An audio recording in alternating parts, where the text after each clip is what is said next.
आज तो मैं पूरे खेत की जुताई कर दूंगा और ज्यादा मेहनत करके मुझे मालिक से अच्छे पैसे मिल जाएंगे और फिर मैं बाजार से ताजा मछली लाकर निर्मला को दूंगा। बेचारी निर्मला भी मुझे कई दिनों से मछली खाने के लिए बोल रही है। यह सोचकर कि ज्यादा मेहनत करके ज्यादा पैसे आएंगे, शिवा पूरे खेत की जुताई करने लगता है। तभी वहां घबराए हुए एक सेठ आता है। भाई भाई मुझे जल्दी से कहीं छुपा दो, मेरे पीछे कुछ लुटेरे डाकू पड़े हैं, मेरी मदद करो भाई।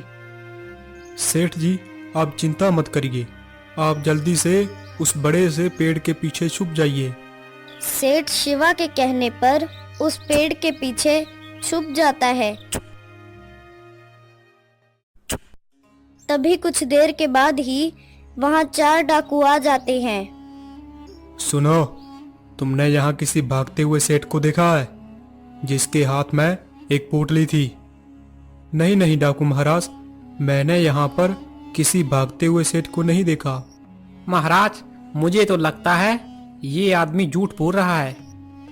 क्यों रे, क्या तूने सच में यहाँ पर किसी सेठ को जाते हुए नहीं देखा? नहीं डाकू महाराज, मैं सच बोल रहा हूँ। अगर डाकू महाराज मैंने किसी को देखा होता तो मैं आपको बता देता।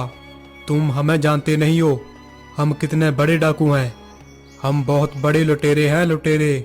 अगर तुमने झूठ बोला तो तुम्हारी खैर नहीं।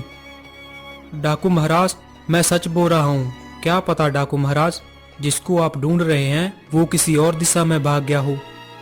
ठीक है, लेकिन हम उस सेठ को छोड़ेंगे नहीं, वो चाहे जहां भी भाग ले। फिर वो डाकुओं का सरदार सभी डाकुओं को दूसरी दिशा की ओर ले गया। सभी डाकू के वहां से चले जाने के बाद सेठ उस पेड़ के पीछे बाहर निकलता है। तुम्हारा बहुत बहुत धन्यवाद भाई, आज तो तुमने मुझे बाल बाल बचा लिया। लेकिन सेठ जी आप उन डाकू लुटेरों से भाग क्यों रहे थे और वो लुटेरे डाकू आपके पीछे क्यों पड़े हैं? अरे भाई मैं तुम्हारे पास के गांव का सुनार हूँ। आज मेरी दुकान पर कुछ लुटेरे डाकुओं ने मेरा धन लूटने के लिए हमला कर दिया। बड़ी मुश्किल से मैं अपनी जान बचाकर भागा और जितना भी मेरे पास धन था वो सब मैंने इस पोटली में बांध लिया और ऐसे ही मैं भागते भागते इस गांव में आ गया तो ये डाकू भी मेरा पीछा करते हुए यहाँ तक आ गए। वो डाकू मेरी धन की पोटली को छीनना चाहते हैं। देखो सेठ जी, वो डाकू तो आपको किस तरह ढूंढ रहे हैं, आपका यहाँ पर ज्यादा समय के लिए रुकना ठीक नहीं है। हाँ भाई, लेकिन मैं कब तक यूं ही उनसे बचता बचता भागता रहूंगा, वो मुझे पकड़ ही लेंगे और ना जाने मेरे साथ क्या करेंगे। सेठ जी आप चिंता मत कीजिए, सेठ जी आप मेरे साथ मेरे घर चलिए, आप वहाँ पर सुरक्षित रहेंगे। फिर शिवा सेठ को अपने घर ले जाता है।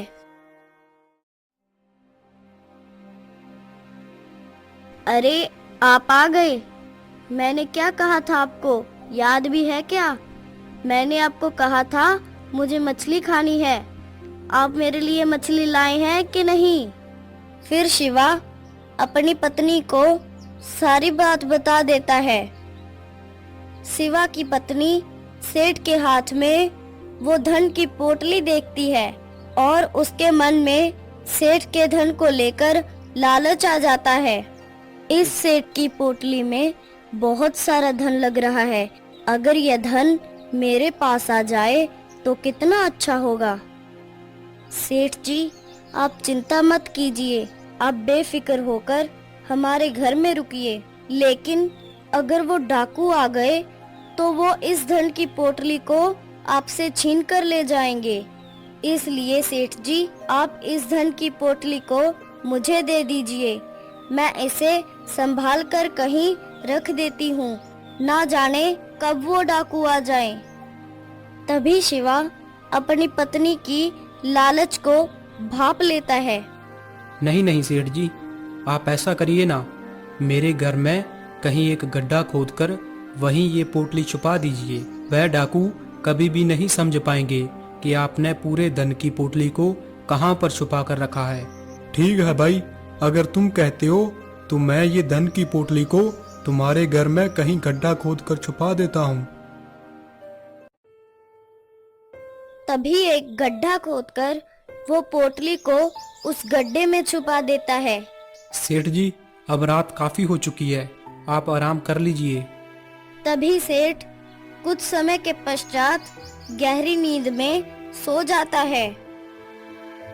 फिर शिवा जहाँ पर सेठ ने गड्ढा खोदकर वो पोटली छुपाई थी, वहाँ खड़ा होकर उसकी रखवाली करता है।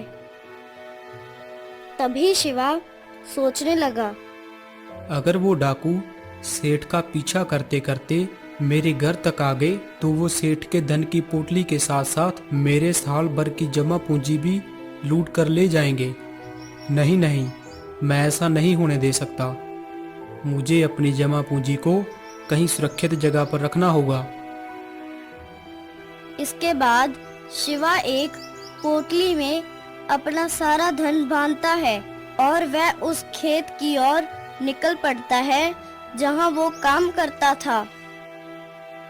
खेत में जाकर वो अपने आसपास देखता है और वह एक गड्ढा खोदकर वो अपने धन को वहां छुपा देता है। हाँ, अब ठीक है, अब मेरा धन यहाँ पर सुरक्षित है।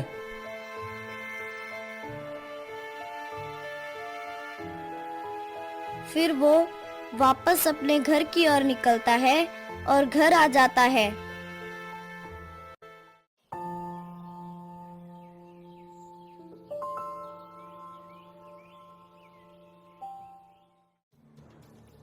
सुबह होते ही वो चारों लुटेरे शिवा के घर आ जाते हैं। शिवा उन्हें देखकर काफी घबरा जाता है। अरे, तूने हमें धोखा दिया। वो सेठ उस दिन तेरे पास ही आया था और तूने उसे अपने घर में रखा है। अब हमें जल्दी से बता दे वो कहाँ है, अब हम तुम्हें भी नहीं छोड़ेंगे। शिवा डाकुओं की बात सुनकर हैरान हो जाता है। तभी वो अंदर जाके देखता है तो सेठ उसे कहीं नजर नहीं आता। अरे, सेठ जी कहाँ चले गए?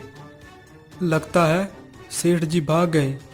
अब ये लुटेरे डाकू मुझे छोड़ेंगे नहीं। हे भगवान, अब मेरी रक्षा करना। लगता है सरदार ये ऐसे नहीं बताएगा कि वो सेठ कहाँ है। गांव के लोगों ने कहा था कि उन्होंने उस सेठ को इसके साथ ही देखा था। नहीं डाकू महाराज, मुझे नहीं पता वो सेठ कहाँ है और उसकी धन की पोटली भी कहाँ है। तो फिर गांव वाले क्या झूठ बोल रहे हैं? सच सच बताओ, नहीं तो तुम्हें इसका परिणाम भुगतना पड़ेगा। डाकू महाराज, मुझे माफ कर दीजिए। वो सेठ उस रात को मेरे पास ही ठहरा था, लेकिन डाकू सरदार, अब ना जाने वो कहाँ है। मुझे अब सच में नहीं पता कि वो कहाँ चला गया। मुझे लगता है वो यहाँ से भाग गया होगा। अच्छा, तो तू ऐसे नहीं मानेगा। पकड़ो इसे। रुकिए डाकू महाराज, इन्हें छोड़ दीजिए। यह मेरे पति हैं, इन्होंने कुछ नहीं किया। आपको सेठ के धन की पोटली ही चाहिए ना? वो धन की पोटली यहाँ मेरे घर में ही जमीन के नीचे गड्ढे में दफन है। आप उसको खोजकर ले जाएं, लेकिन मेरे पति को छोड़ दीजिए। तुम ऐसे क्या देख रहे हो? जाओ जल्दी से जमीन को खोदकर उस पोटली को निकालो। तभी तीनों डाकू शिवा के घर में जमीन खोदना शुरू कर देते हैं। काफी देर तक उन्हें कोई भी धन की पोटली नहीं मिलती। अरे महाराज, यहाँ तो कुछ भी नहीं है। ये दोनों झूठ बोल रहे हैं। तुम दोनों अभी भी झूठ ही बोल रहे हो, एक डाकू के साथ मजाक कर रहे हो। महाराज, इन दोनों ने ही पूरे धन की पोटली को अपने पास रख लिया है। अब ये हमसे बचने के लिए कुछ भी बोल रहे हैं। तुम दोनों ज्यादा होशियार बनने की कोशिश मत करो। तुम मुझे सीधे सीधे बता दो वो धन तुमने कहाँ रखा है, नहीं तो तुम अपनी जान से हाथ धो बैठोगे। तभी वहाँ सेठ आ जाता है। शिवा और उसकी पत्नी सेठ को देखकर हैरान हो जाते हैं। डाकू महाराज, आप इन दोनों को छोड़ दीजिए। इन्हें कुछ नहीं पता कि मैंने वो अपना धन कहाँ छुपाया है।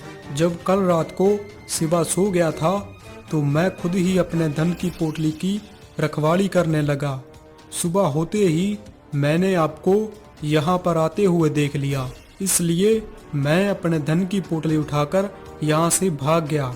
डाकू महाराज, आप मेरे साथ चलो, मैं आपको मेरे धन की पोटली देता हूँ, लेकिन इन्हें छोड़ दो। फिर वो सेठ, शिवा और चारों डाकू उस खेत में जाते हैं जहाँ पर शिवा काम करने जाता था। डाकू महाराज, मैंने अपने धन की पोटली को यहीं इस जगह जमीन के नीचे छुपाया है। आप मेरे धन की पोटली को निकाल कर ले जाओ। तभी वो वहाँ गड्ढा खोद कर देखते हैं तो वह धन की पोटली निकल आती है। अरे वाह, देखो सरदार, ये रही इस सेठ के धन की पोटली। सेठ, तुम हमसे होशियारी कर रहे थे, हमसे भाग रहे थे। देख, अब हमें वो धन की पोटली मिल ही गई। शिवा यह देखकर हैरान हो जाता है, क्योंकि वह तो शिवा की साल भर की जमा की हुई पूंजी थी।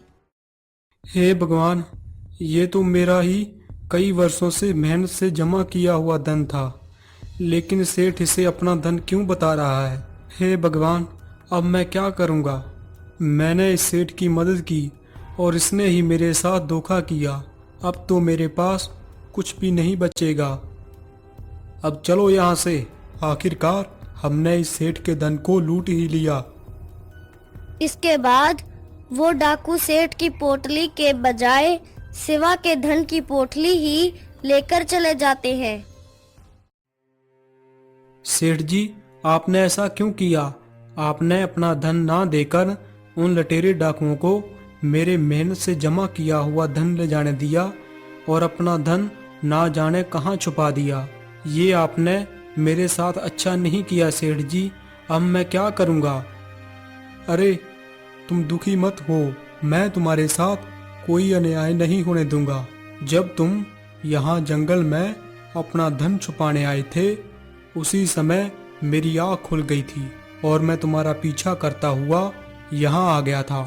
मैंने तुम्हें धन छुपाते हुए देख लिया था, लेकिन जैसे ही मैं तुम्हारे घर वापस जा रहा था तो मैंने देखा कि वो लटेरे गांव की कुछ लोगों को तुम्हारे घर का पता पूछ रहे थे। मैं जान गया था कि ये लटेरे डाकू मुझे ढूंढते ढूंढते तुम्हारे घर आ जाएंगे, और इसलिए डाकुओं से आने से पहले ही मैं तुम्हारे घर में छुपा हुआ धन निकालकर ले गया था। लेकिन शिवा, मुझे मालूम था बिना धन लिए वो डाकू लटेरे वापस नहीं जाएंगे, इसलिए मैंने अपने धन की बजाय तुम्हारे ही धन का रास्ता उन्हें बता दिया, क्योंकि मेरा धन तुम्हारी साल भर की जमा की हुई पूंजी से कई गुना अधिक था।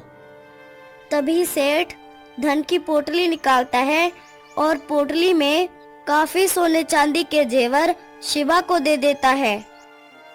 ये लो शिवा, तुम्हारा जो धन लटेरे डाकू ले गए थे उनसे कई गुना ज्यादा ये धन है। अब तुम अच्छे से अपनी जिंदगी बिता सकते हो। यह देखकर शिवा बहुत खुश हो जाता है। सेठ जी, मुझे माफ कर दीजिए। मैंने आपके बारे में कितना गलत सोचा। मुझे लगा आपने उन लटेरे डाकुओं को अपना धन ना देकर मेरे धन का ही रास्ता उन्हें बता दिया, और इस तरह से आपने मेरे साथ अन्याय किया। लेकिन आपने तो मुझे सोने चांदी के जेवर देकर मेरी नैया ही पार कर दी है। आपका बहुत बहुत धन्यवाद सेठ जी। आपने तो अपनी सूझबूझ से उन लुटेरों को अच्छा बेवकूफ बनाया। इसके बाद सेठ अपने गांव लौट जाता है और शिवा अपनी पत्नी के साथ हंसी खुशी रहने लगता है।